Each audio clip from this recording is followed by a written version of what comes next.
అందరికీ నమస్కారం. సమాచారం తెలియజేస్తున్న వారు గండగత్తెర సుధాకర్. ఏపీ ఎంబీసీ సంచారజాతుల రాష్ట్ర నాయకులు. ఇంటి, ఇసింటి, డిఇంటి సంచార జాతులు. ఎంబీసీ కులాలు గురించి తెలుసుకుందాం. ఇందులో మీ కులం కూడా ఉండవచ్చు. ఇంటి, నొమాడిక్ ట్రైబ్స్ సంచార జాతులుగా, ఇసింటి సెమినోమాడిక్ ట్రైబ్స్ అర్థ సంచార జాతులుగా, డిఇంటి డీనోటిఫైడ్ ట్రైబ్స్ విముక్త సంచార జాతులుగా వీరందరిని సంచార జాతులంటారు. నొమాడ్స్ అనగా ఒక గుంపు వారి జీవన భృతి గురించి వారసత్వంగా స్థిరనివాసం లేకుండా ఒక ప్రదేశం నుండి ఇంకొక ప్రదేశానికి పోతూ సంచార జీవనం గడపటం. సెమినోమాడ్స్ అనగా కొంతకాలం ఆహార సంపాదన కొరకు అవకాశాలున్న ప్రదేశాలకు వెళ్లి తిరిగి రావటం. ఈ సెమినోమాడ్స్ లో అనగా అర్థసంచార జాతులలో pastoral nomads, non pastoral nomads అని రెండు భాగాలుగా ఉంటారు. పాస్టోరల్ నొమాడ్స్ పచ్చగడ్డి ప్రాంతాలకు వెళ్లి జీవాలను మేపుకుంటూ అర్థ సంచార జీవితం గడుపుతారు. నాన్ పాస్టోరల్ నొమాడ్స్ కళలు, వీధి ప్రదర్శనలు, అటవీ ఉత్పత్తుల సేకరణ, నాటు మందుల తయారీ, తట్టలు, బుట్టలు చాపలు అల్లటం, కంచరిపని వంటి వృత్తులు చేస్తారు.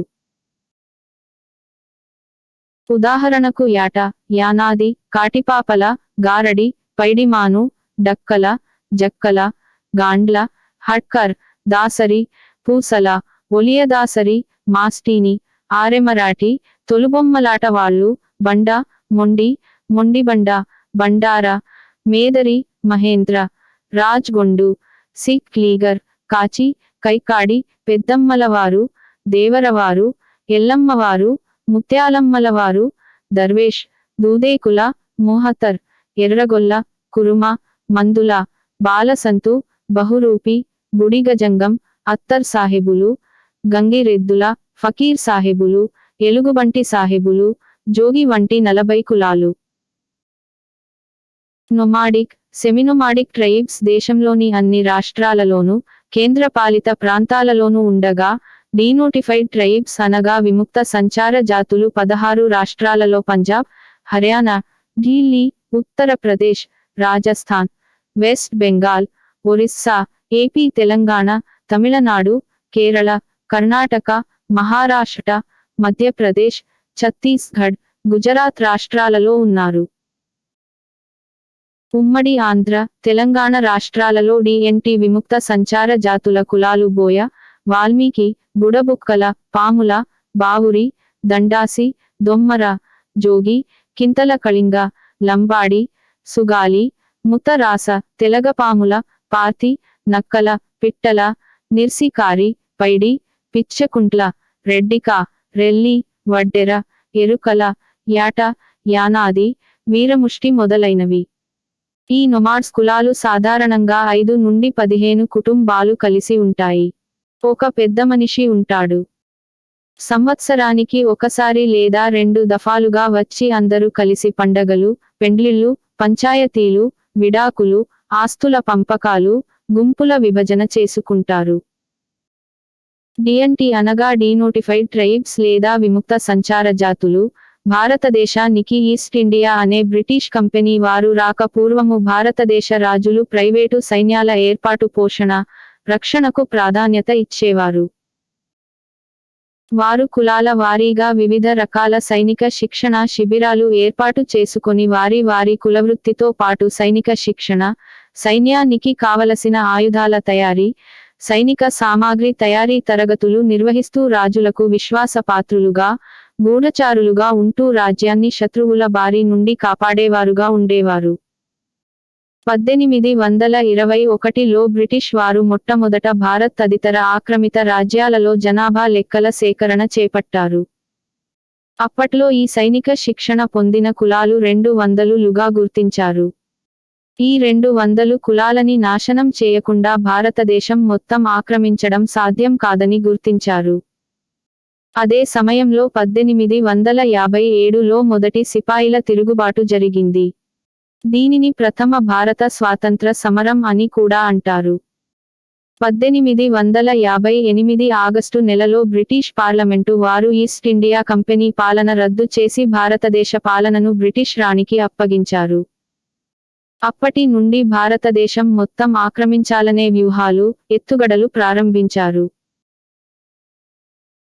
1887 ప్రథమ భారత స్వాతంత్ర్య సమరంలో తిరుగుబాటు చేసిన రాజులకు సహకరించిన కులాలను, గ్రూపులను అణచడానికి, అదుపులో ఉంచుకోవడానికి పగడ్బందీ వ్యూహంతో నేరాలను అదుపు చేయాలని సాకు చూపించి క్రిమినల్ ట్రైబ్స్ యాక్టు 1871 చట్టం తెచ్చి ఆయా రాజులకు సహకరించిన కులాలను, గుంపులను భారతదేశం అంతటా బార్న్ క్రిమినల్స్, పుట్టుకతో నేరస్తులు అనే ముద్రవేసి ఎటువంటి ఆధారాలు లేకుండా ఈ 200ల కులాల వారిని అరెస్టు చేయటం నిర్బంధంలోకి తీసుకోవటం వల్ల ఈ ప్రైవేటు సైన్యాలు గల కులాల వారు సంచార జీవితం, రహస్య జీవితం గడిపే పరిస్థితులు కల్పించారు.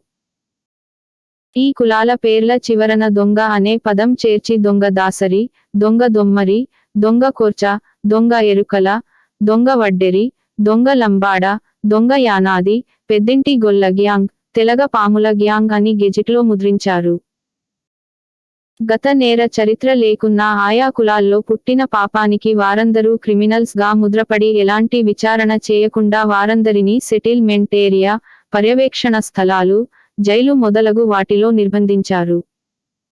వారిచేత రైల్వే పనులు, రోడ్డు పనులు, అడవులలో మొక్కలు నాటడం వంటివి పనులు చేయించారు. అలాంటి పరిస్థితుల్లో ఉండలేక పారిపోయిన వారిని ప్రకటించబడిన నేరస్తులుగా చూపి వారి కోసం వెతకటం ప్రారంభించారు. దొరికిన వారిని ఖైదీలుగా ముద్ర వేసి భూస్వాములకు, అగ్రకులాల వారికి, ట్యాక్స్లు చెల్లించే వారికి అప్పగించేవారు. వారు వెట్టిచాకిరి చేయించుకొనేవారు. అలా పారిపోయిన వారు తమ కులాల పేర్లు చెప్పుకోలేక ఇతర కులాల్లో కలిసిపోయారు. కొంతమంది మతం మార్చుకోవడం కూడా జరిగింది.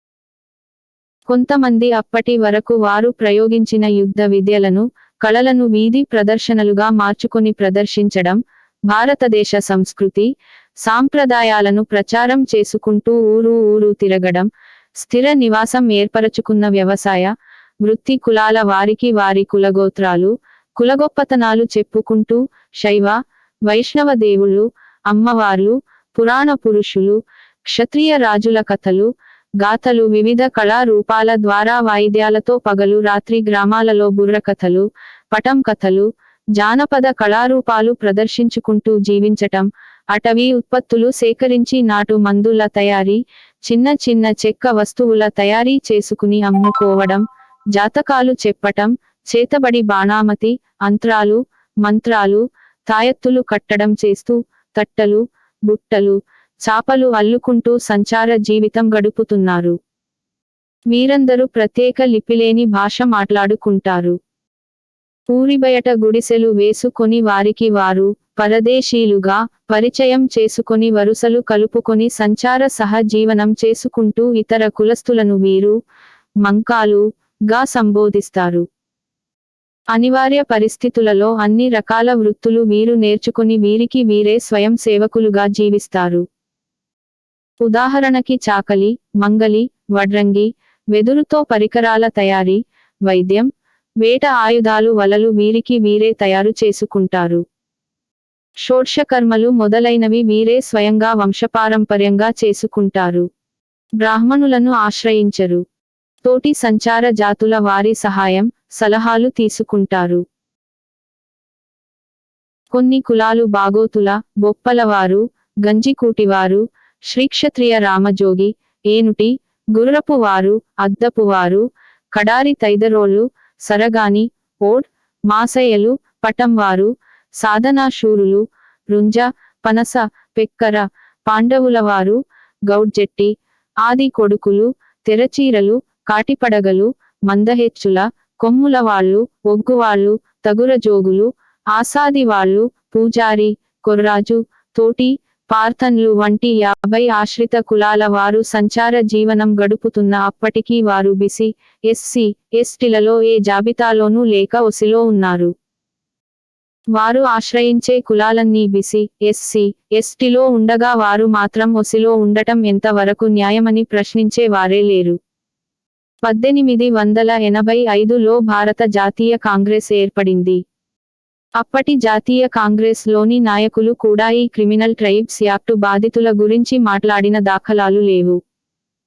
1911, 1925లో ఈ చట్టాన్ని ఇంకా పదును పెట్టినా గాని ఎవ్వరూ నోరు పెదపలేదు. 1914 నుండి 1918 మొదటి ప్రపంచయుద్ధం తరువాత 1919లో మాంటేగ్ చమ్స్ఫర్డ్ సంస్కరణలు ఇండియాలో ప్రవేశపెట్టిన ఈ క్రిమినల్ ట్రైబ్స్ యాక్టు బాధితుల గురించి ప్రస్తావన లేదు. గాంధీ మహాత్ముడు స్వాతంత్య్ర ఉద్యమంలో ప్రవేశించినప్పటి నుండి ఏనాడు కూడా ఈ క్రిమినల్ ట్రైబ్ బాధితుల గురించి ప్రస్తావించలేదు. 1924లో స్వరాజ్య పార్టీ ఏర్పడి ఎన్నికల్లో పోటీ చేసి విజయం సాధించిన గాని ఈ బాధితుల గురించి కొన్ని సడలింపులైనా ప్రవేశపెట్టలేదు. 1927లో సైమన్ కమిషన్ ముందుగాని 1930లో జరిగిన మొదటి, 1931లో జరిగిన రెండవ రౌండ్ టేబుల్ సమావేశాలలో గాంధీ, మహమ్మద్ జిన్నా, అంబేద్కర్ తదితర మహామహులు పాల్గొన్నా ఎవ్వరూ కూడా ఈ యాక్టు మీద స్పందించలేదు. 1932లో కమ్యూనల్ అవార్డు, 1935లో భారత ప్రభుత్వ చట్టం, స్వాతంత్య్రం తరువాత డాక్టర్ బాబాసాహెబ్ అంబేద్కర్ చే రచించిన సుదీర్ఘ లిఖిత రాజ్యాంగం 22 భాగాలు, 395 నిబంధనలు, 9వ షెడ్యూలులో ఈ క్రిమినల్ ట్రైబ్స్ బాధితుల గురించి ఒక్క లైను కూడా రాయబడి లేదు. అన్ని అణగారిన జాతుల పట్ల అవగాహన ఉన్న బాబాసాహెబ్ అంబేద్కర్ గారికి ఈ క్రిమినల్ ట్రైబ్స్ యాక్టులోని బాధితుల గురించి తెలియలేదంటే ఆ విషయం జీర్ణించుకోలేకపోతున్నాము. ఈనాటి సమాజం, చదువుకున్న వారు, ఇతరులు చాలా మంది ఈ కులాల వారికి ఉద్యోగాలు ఇచ్చే విషయంలో, పని కల్పించే విషయంలో వారి కులాన్ని దృష్టిలో పెట్టుకొని వెనుకంజ వేస్తున్నారు. వీరికి విద్య లేదు, గౌరవం లేదు, కులం పేరు చెప్పుకునే పరిస్థితి లేదు, పని చేసే చోట పెద్దలు, చదివే చోట పిల్లలు తమ కులం పేరు చెప్పుకోలేక అబద్ధం ఆడలేక ఆత్మన్యూనతా భావంతో బ్రతుకుతూ సమాజంలో కలిసి మెలిసి ఉంటే తమ కులం ఎక్కడ అడుగుతారోనని బిక్కుబిక్కుమంటూ బ్రతికే పరిస్థితి ఈ కులాల వారిది. 1911లో ఈ చట్టానికి ఇంకా పదును పెట్టి ఈ కులాల వారి వేలిముద్రలు, పాదముద్రలు, ఫోటోలు తీసి భద్రపరిచి వారి భార్య, భర్త, తల్లి, తండ్రి, పిల్లలు, బంధువులు, స్నేహితుల వివరాలు సేకరించి దొరికిన వారిని నిర్బంధం చేయడం, నిఘా పెంచడం, వెతికి పట్టుకోవడం చేశారు. గ్రామాలలో పోలీస్ పటేల్ అనే అధికారిని పెట్టి వీరు గ్రామాలలోకి వస్తే పోలీసులకు అప్పజెప్పాలని ఆదేశాలు జారీ చేశారు. అంటరాని వారు గ్రామాలలో ఉంటూ, వృత్తులు చేసుకుంటూ బ్రతుకుతుంటే వీరు గ్రామానికే అంటరాని వారిగా గ్రామ ప్రవేశానికి నోచుకోకుండా బ్రతకాల్సిన పరిస్థితి ఏర్పడింది. ఎవరైనా గుంపులుగా గాడిదలు, పందులు, కోళ్లు, కుక్కలు, భార్య పిల్లలతో ఊరు బయట దిగి పోలీస్ పటేలుకు రహదారి పత్రం చూపించి, వారి సామాన్లు జంతువులు లెక్క చూపించి, గుడిసెలు వేసుకొని ఎక్కడ నుంచి వచ్చారు, ఎన్ని రోజులు ఉంటారు, ఎక్కడికి వెళ్తారు మొదలైన వివరాలు తెలుపుకొని ఉండాల్సిన పరిస్థితి. వారు ఉన్న కాలంలో ఆ గ్రామాలలో ఏ పశువులు పోయినా, ఏ ధాన్యం పోయినా, ఏ వస్తువులు పోయినా వీరే దొంగతనం చేశారని, లేదా ఎవరికైనా జబ్బు చేసినా వీరే చేతబడి చేశారని బాధ్యులుగా చేస్తూ పోలీసులకు పట్టించేవారు. ఇలా ఈ కులాల వారిని దారుణమైన అణచివేతలకు గురి చేశారు. అప్పటి ఉమ్మడి ఆంధ్రప్రదేశ్ రాష్ట్రంలో దాదాపు 20 కులాల ప్రజలు ఈ చట్ట పరిధిలో ఉంచబడ్డారు. బండ, మొండిబండ, బుడబుక్కల, దాసరి, దొమ్మరి, వడ్డెర, ఇరాని, కెంపుమారె, రెడ్డిక, కొరచ, తెలగ, పాముల, పార్తి, నిర్సికారి, సుగాలి, లంబాడి, ఎరుకల, యానాది వీరముష్టి, నెట్టికోతల ఇంకా కొన్ని కులాలు, భారతదేశం మొత్తం మీద దాదాపు 240 కులాలని ఈ చట్ట పరిధిలోకి తెచ్చి అణచివేతకు గురిచేశారు. 1871 నుండి 1953 వరకు దాదాపు 100 సంవత్సరాలు కేవలం ఆయా కులాలలో పుట్టిన వారందరూ ఎలాంటి నేరాలు చేయకున్నా, గత నేర చరిత్ర లేకున్నా గాని నేరస్తులుగా ముద్రవేశారు.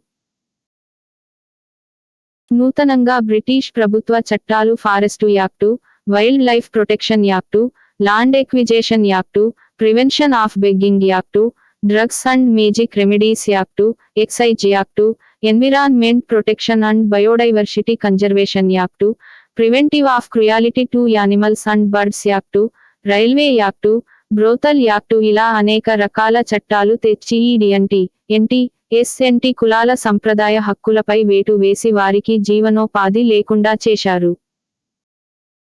ప్రత్యామ్నాయాలు లేక, జీవనాలను పెంచుకొనే అవకాశం లేక, అటవీ వస్తువులు సేకరించే అవకాశం లేక, వేటాడే పరిస్థితి లేక, చెరువులు, కుంటలలో చేపలు పట్టే పరిస్థితి లేక, తిండి కోసం బర్రె, గొర్రె, కోడి, ధాన్యం దొంగిలించి, సారాయి కాచి క్రిమినల్స్ గా మారే పరిస్థితులు ఏర్పడినాయి.